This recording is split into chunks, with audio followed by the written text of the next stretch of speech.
verse nga pagkadadon na sa John. John 19:25 to 27.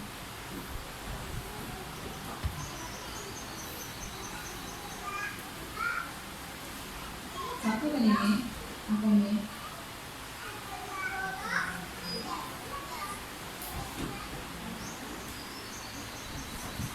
Now there stood by the cross of Jesus his mother and his mother's sister Mary, the wife of Clopas, and Mary Magdalene.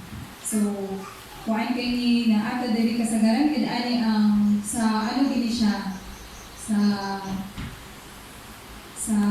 parents giving sa duty gini sa mga kuan charge ni siya sa duty sa parents o sa duty sa anak sa iyang mama, sa iyang parents. Okay. So, dali mga kaigsunan, ako ning gitaytonan ang kuan. Ako sang basahon, palihog sa kong basa sa verse 26. Pwede sa natuta lang ang verse 26 mga kaigsunan.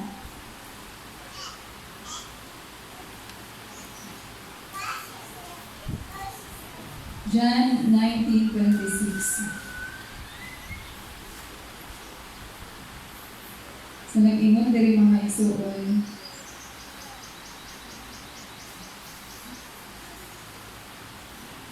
When Jesus saw his mother there and the disciple whom he loved standing nearby, he said to his mother, "Dear woman, here is your son." And to the disciple, "Here is your mother." From that time on, this disciple took her into his home. So ako naging title mga kaigsunan o kuan, Love Like Jesus. So sa panahon sa una mga kaigsunan, kanina time, daghan nag-wonder bang anong gitawag man ni Jesus, iyang mama o woman, and then iyang gitawag ba nga woman, wala na gi-deliver o kuan mother kanina time. So mostly ang mga Bible scholar nag-ingon kaya sa mga ing-ani ni sa ilaha din custom at tradition sa una, kung ikaw din yung address sa isa ka person o woman, huwag pasabutan idako kay mong respect sa ilahang dili lang mo siya mama, kundi di-respetuan din niyo sila. So, ang topic na ko parang is about love like Jesus. So, kani siya matime day makaigsunan si Jesus ani nga time pag iya day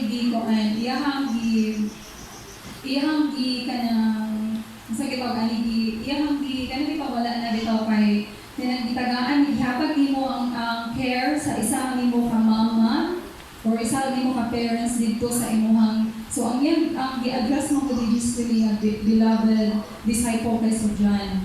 So daghan nag-ingon ko sa mga Bible scholar kay dili mo na ko yung maibaluhan mga kaigsunan nga kanang kay sa unang panahon ila man ibisadihan. So nag-ingon dito nga ang isa ka beloved ka ng disciple ni Jesus yun kay si Juan yun, si John. So iyang giingan si John diri nga kanang iyang gihatag ang pag-atiman kay mostly sa mama, wala pa man ko ni Agi pagka-mama mga kaigsunan. So, mostly gid ani mo magiging atong mabantayan no sa ginikanan na sa bata pa ta ko masamdan gid atong mga kamot muduol kita sa ato ang mama kay magpatambal, hagulo yung uban pa ng mga tambal.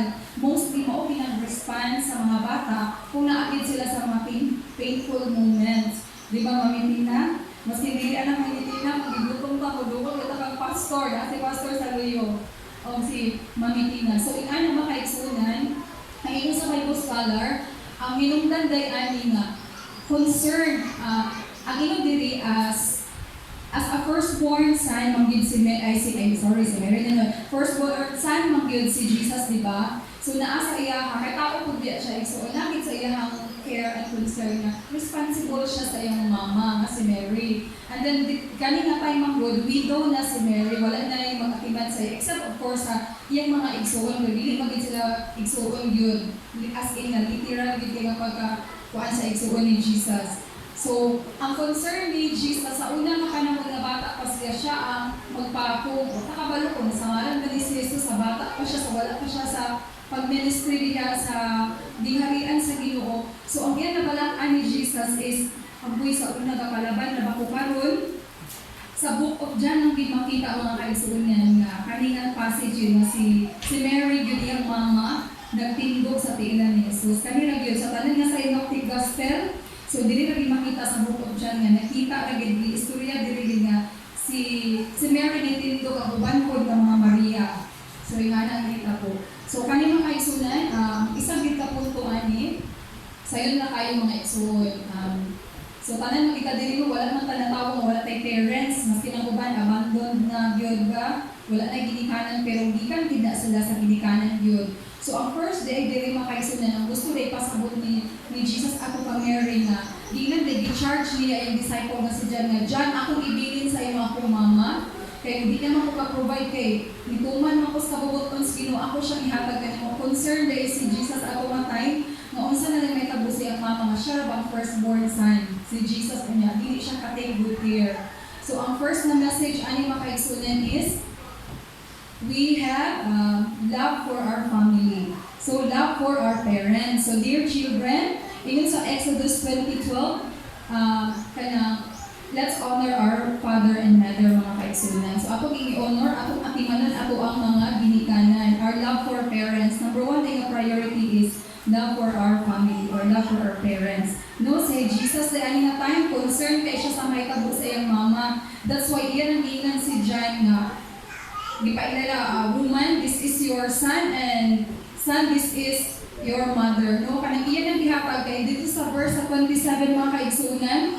Ingon sa 27 28. Later knowing that all was completed, and to the disciples, here is your mother. From that time on, this disciple took her into his home. So pag human nga gi-commission na ni Jesus nga ang responsibility gipasa na kang John, gidala dayon ni John ang si Mary sa iyang panimalay. So yung anak mga igsuon, dapat natay love for our family, our parents. Ingon diri, ingon sa mga Bible scholar, ingon po sa uban ng mga writer, na normal gid sa pamilya na nakabantay lang mo mga sayings sa kalibutan mga kaigsuon, pero dili ta mo sa worldly nga mga sayings. Ang ingon dito, mostly day makasinati ta og kanang naay ko ana isa ka kanang writer ingon siya nga sa una gusto ko mamastor pero akong mama o papa mo una ni babag sa iyaha. So sakitan siya kaayon sa mga akong pamilya nga nangalagad tas wala man ang gisuportahan akong mga pamandoy sa kinabuhi. So night time na clashes sa family, usahay mahinupang kautan akong ginikanan kay nakaagi ko biyataan nga dili pa biya ako masabtan sa kay gaurus-urus pa atong pagbati at sayop gina akong mga papa. Later on din ato may baluan nga for our common good ready ko. So ana sa ato we need to love our parents. Specifically, love for our family. Muna ang ministry nga gusto ipaabot ni Jesus. Wala pa siya giadto sa gingharian sa Ginoo mga igsuon at yung gibuhat yun. Gusto niya na yung mag-atiman sa iyang ginikanan. So mga kaigsunan, karon great reminder sa ato ang mga kaigsunan, dili lang sa adults young people that we need to take good care of our family. Amen?